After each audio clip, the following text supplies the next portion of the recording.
Do you have a favorite party story about going out with the Nature Boy, Ric Flair? Well, with the Nate, every night was an adventure, and Chicago was the one town in particular. And there was a gentleman. Rick always liked to hire a limo, and there was, and I can't remember his name, and I wish I could because he was an older gentleman. He was African American, and he I don't know if he actually owned the car or he was the driver of that particular car. And it was like he was our choice every week, that it was always him that would pick us up and then stay with us. And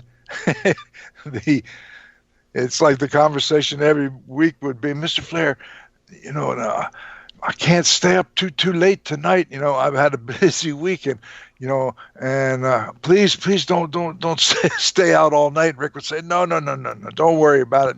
We're going to make it an early night tonight. Well, yeah, right. Rick didn't know the true definition of early night.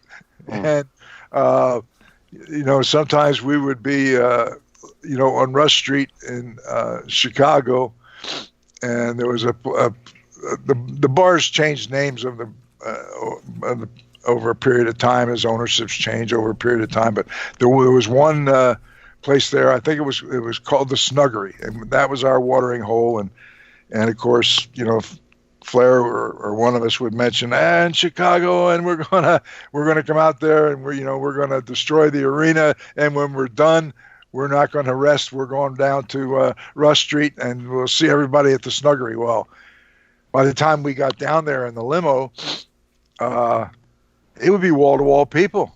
And, it was like 2 floors. And so they had a pretty good capacity, but they would have the fire marshal capacity met, and there would be a line of people down the street and around the corner that if a couple people left, then they would allow 2 people in to take their place. And it just, I really can't think of another town that was another look in the watering hole that we went to that was as hot as Snuggery. It was just, and you'd walk in, and they knew what each of us, what our drink of the night of choice was, and you walk in and you go to tell the bartender what you want, and he'd put the drink down in front of you, and you'd smile, okay, they know what we want. And then we would be there the whole night. And at the end of the night,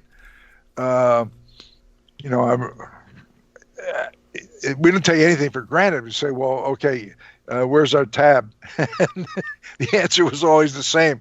You don't have a tab. Either somebody or some group picked it up, that it was a good night for the watering hole, certainly a good night for us, and the fans that were there were able to get in, just enjoyed being able to rub elbows with us. And, they were always respectful, and just, God, great memories. Rick, as big of a party animal as everyone thinks he is and how he proclaims, or is a little bit of maybe like a little bit of a work? I would go so far as to say, whatever rumors that you've heard, or stories that you've heard, or you may have witnessed, if you were in a town where we were there, they weren't exaggerated. If anything, they were toned down in what some of the stories were. It just, I used to say, I don't know when Rick sleeps. And here's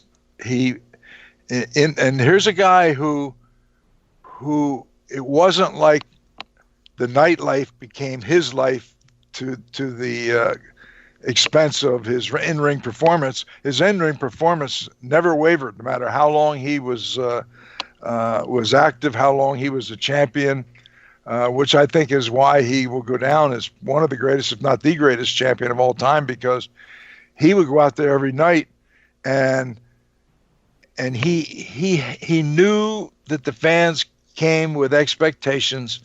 And even if we went to a smaller town, or went to a town that normally would do real well, and for some reason maybe the television got preempted that week and didn't air, and so the crowd may have been 2/3 of what we thought it would be.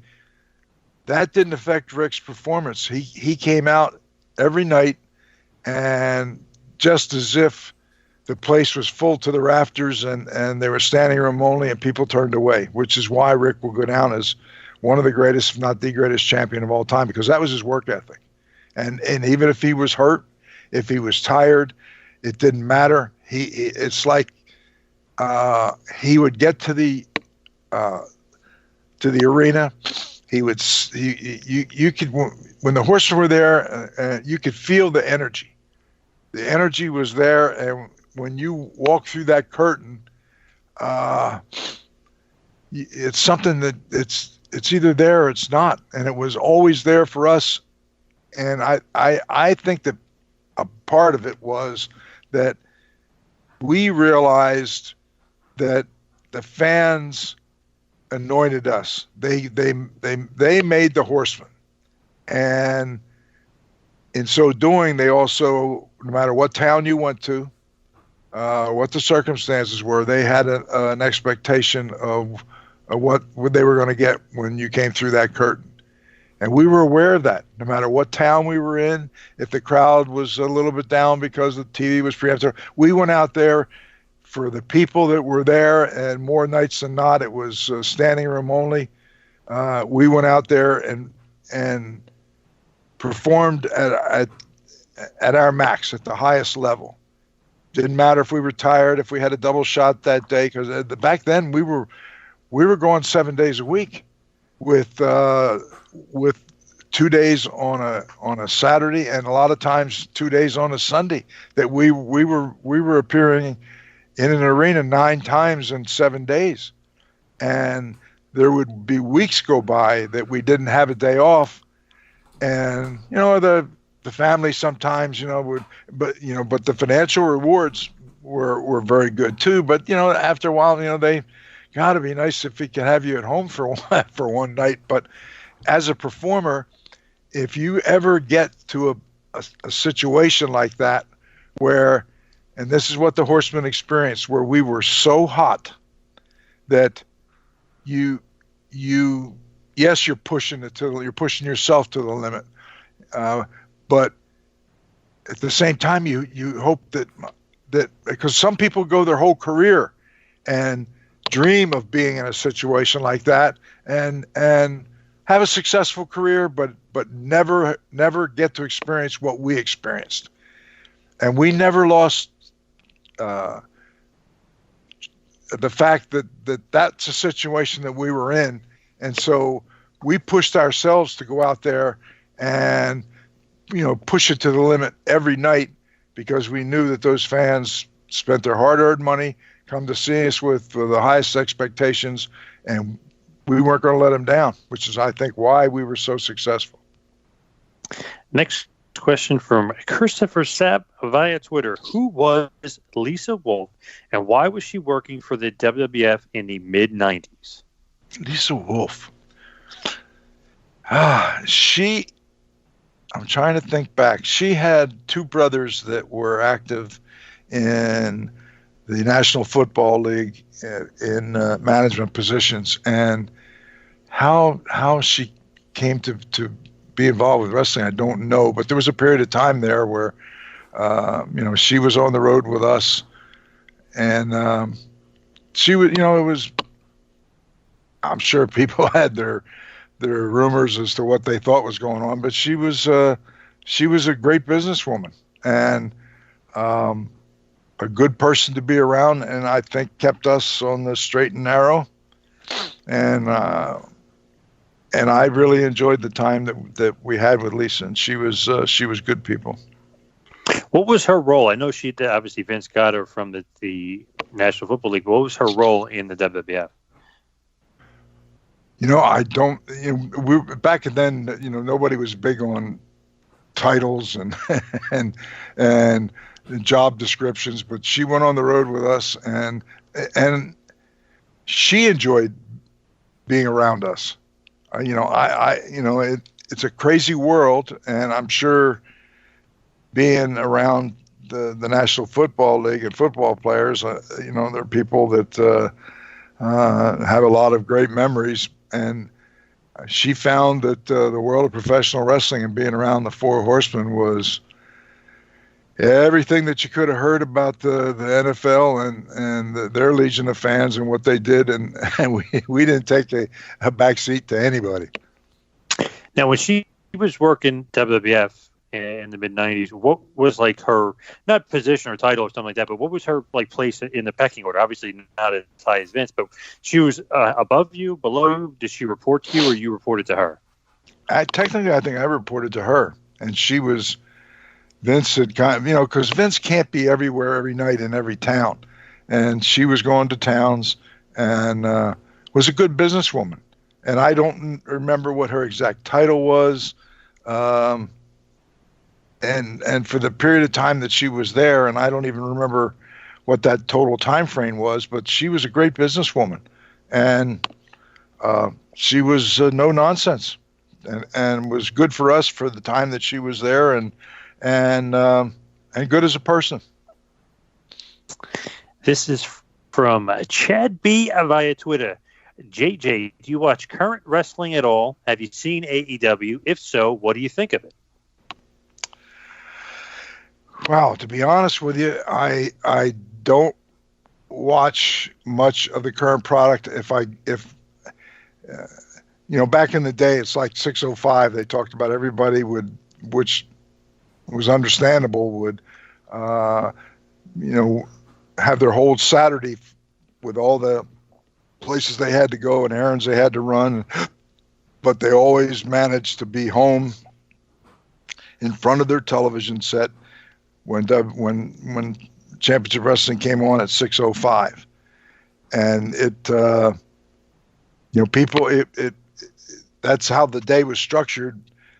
They may week to week may be different, but at 6:05 they were home in front of their television set, and wrestling fans are incredibly loyal, and that period of time, the ratings were just unbelievable. The Horsemen were, I would say, at their peak. We also had people across the ring from us, be it Dusty Rhodes, the Road Warriors,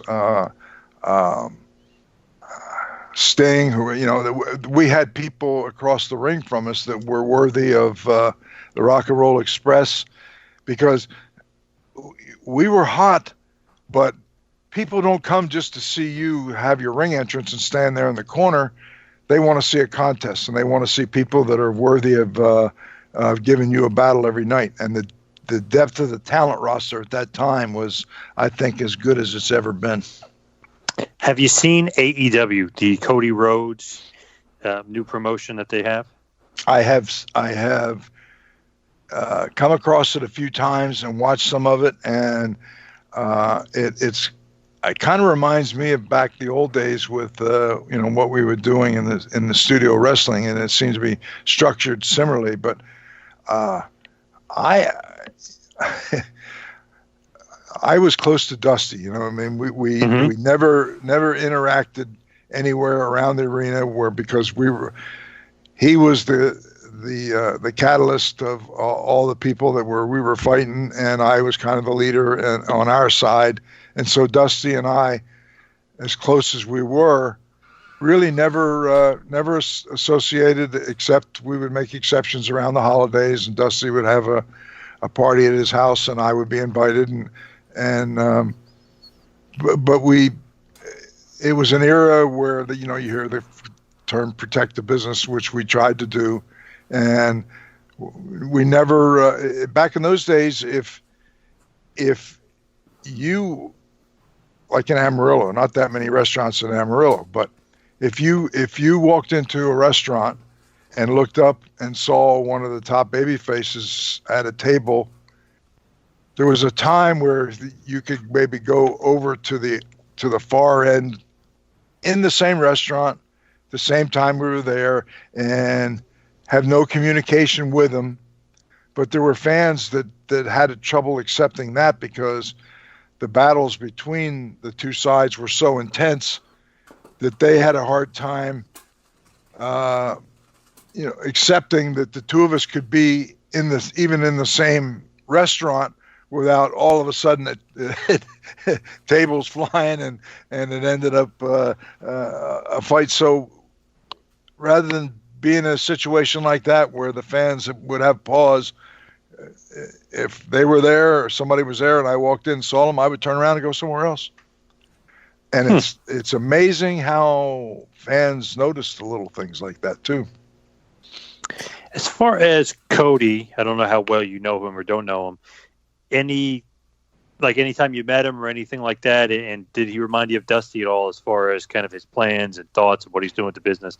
Because obviously he's kind of playing the same role, so to speak, as Dusty. He's kind of the big baby face for AEW. He is one of the bookers behind the scenes, so it's very reminiscent of Dusty. Well, I watched him grow up from a young pup because I would socialize some with Dusty, not to the point that people would see me come and going at his home, and so over a period of time, I got to see all of the fans. He had a daughter too that was a cheerleader for I think one of the NFL teams, and they just. So I watched Cody grow up from being a young pup, and so it doesn't surprise me that Dusty's DNA is going through the veins of Cody, and I would be surprised if he wasn't everything that they're now are saying that he is, because Dusty was a great performer, but he was also an incredible mind for the business. And that just tells me that during those formative years that Cody saw that and was absorbing some of that and remembered enough of it that now that's coming into play with what he's doing, carving his own niche and making a name for himself. I am not surprised at all. So one of those things where you're pretty proud, since you're obviously very close with Dusty, or was very close to Dusty, very close to Sammy. Some of you are very proud. You're hoping that he succeeds with AEW and his actual competition events. Absolutely. I loved Dusty.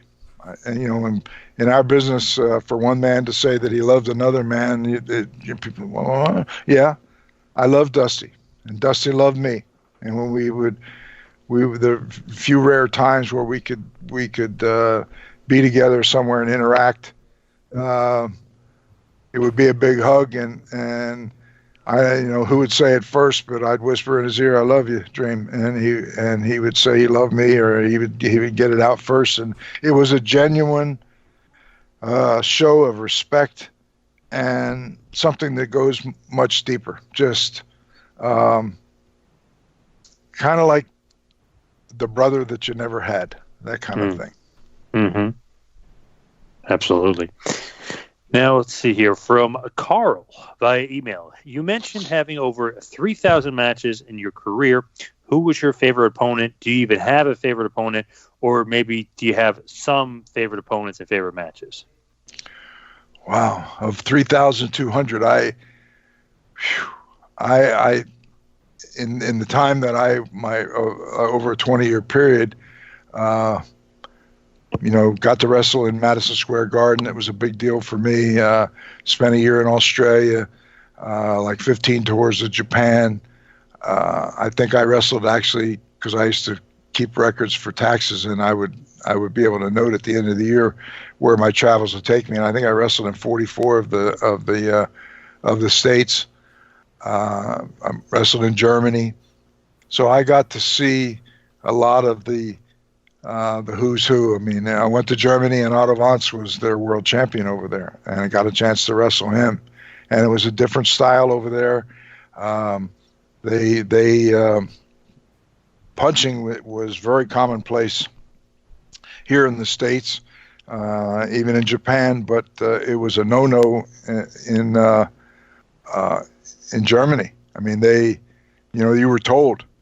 I know that that's what you do but here, if you can't have a match without punching, then, we would have to turn around and conclude our relationship and have you go back home. But it's if you if you know that those are the ground rules, it's surprising about what great matches you can have without ever throwing a punch.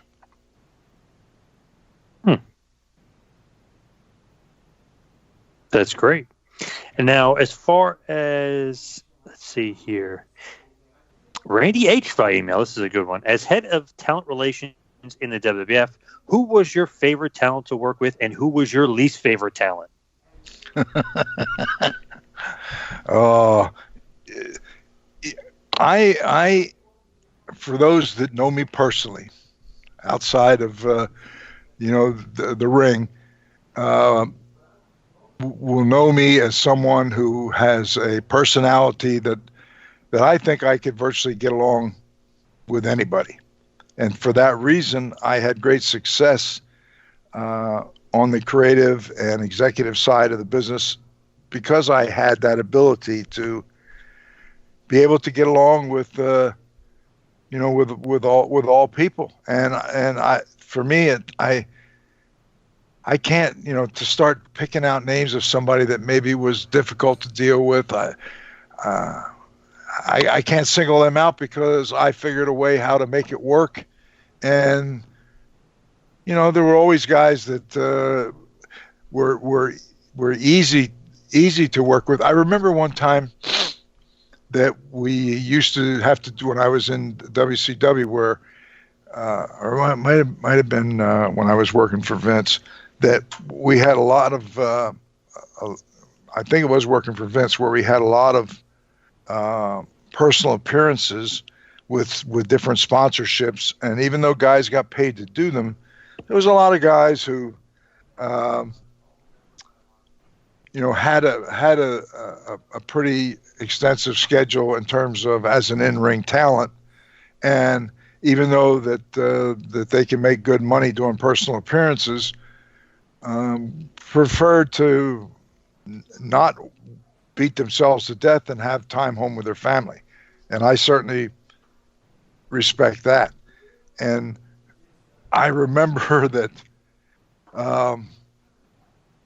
and I'm not picking on Lex Luger, but it seemed like every time that I called Lex, it was like I'd hear almost a groan through the phone, and I had my 5-year-old has a birthday party this week. It was always something that was not convenient for him. The other end of the spectrum was Randy Savage. I mean, I didn't even get I would call Randy, and the Macho Man would say, "Well, what do you got? Where do you need me to go?" Knowing that I didn't send him just to send him somewhere. They were all important, and they were different sponsors and different things that to have Randy was a big deal. And Randy would go and without a moment's hesitation, almost to the point that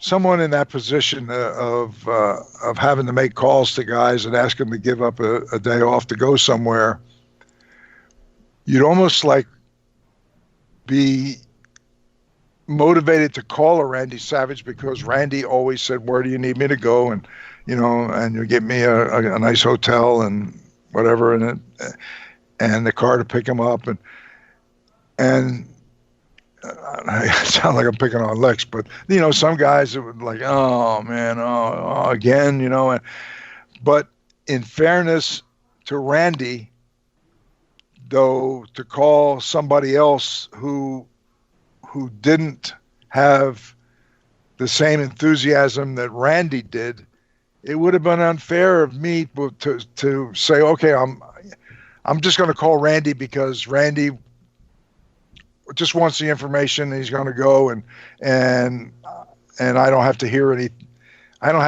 attitude." Where there's another guy who I'm going to have to listen to some attitude and then not back down, and tell him, "Well, your name came up and you're on the, like they had the games that were very popular then, and you're one of the feature guys and you're on the cover of the box of the game, and this is to promote that, and I need for you to go." And I had to be stern and hold my ground too. I love that. Macho Man. You think, such a big star, this absolute legend. You figure he might be like, yeah, I don't know about that. You figure he wouldn't be as easy to work with as he really was. Kind of surprised. He was a huge star, probably one of the biggest stars ever in our profession. And I had a great relationship with Randy. And I had good conscience can say I never abused it, but Randy was also in demand. He was making good money. He was on all of the games. He was on the cover box. If they released a DVD back then, like if they had, the different things, whether it was WrestleMania or what, it was a big VHS deal. tapes and stuff. The VHS tape was a big market back then, and so the guys who were being featured to actually promote it during the release time, it put some pressure on the guys, but they were also the guys that were being rewarded financially for it too. That's just from Mike T via email. Jim Ross has often said you helped him greatly for what would be his role as head of talent relations in the WWF. Can you kind of elaborate on maybe you giving Jim some pointers or helping him out, or maybe just giving him some advice? Jim was a student of the business as far back as I can ever remember. He worked for Bill Watts, and back in those days, Bill's territory was pretty widespread. And Jim has a unique talent in that he is very good at broadcasting and calling matches, and so he's somebody that was always in demand. And I have so much respect for Jim Ross. He's a great announcer, and nobody could ever question his passion for the business, and just he was always professional. I think that is, if I had to pick one word to describe or two words to describe Jim Ross, a consummate professional, and that's what he was. And I always had a great relationship with him, great respect for him, and just somebody that will be a friend for life. Is that something you had to help him kind of prepare for that role, or is it one of those things where you can just give him advice and you kind of got to learn it yourself? Or how does that head of talent relations work as far as the next guy stepping in? Well, like I said, Jim was a student of the business. He was around Bill Watts, so he learned a lot from Bill before I ever worked with him for a sustained period of time. So he had already developed good habits and understanding of what you had to do to be a success in this business, and especially somebody who was a commentator, broadcaster. There's added pressures on them with what the expectations were. So and Jim would be there because I would go to towns, and he would see my interaction with the guys, and I never ever thought, I mean, I'm just hearing this from you, and I never thought, well, God, I never thought that Jim Ross is one of the absolute best at what he does, and I'm humiliated and humbled and surprised that maybe I had a role in formulating him being in that role as his career developed. Yeah, and I believe he said it a few times. And I know this was probably a couple years back. There was a live stage show. You were kind of brought out as a special guest, and he really gave you a lot of kudos, saying you were a huge help to him in the business for sure. I remember that, and it was the introduction that he gave me, and I'm someone who I've never taken my success for granted. I always have said that I was never the biggest, never the best, but nobody loved this business more than I did or was willing to work any harder than I worked. So whatever success I've had is because I worked at it. But there are a lot of people who work at it and feel that they've earned something that just, and that's the crazy part of the business that just never happens for them. And fortunately for me, it has happened. And I would say, part of my success was being around people like Jim Ross. And I guess that would be a great kind of stopping point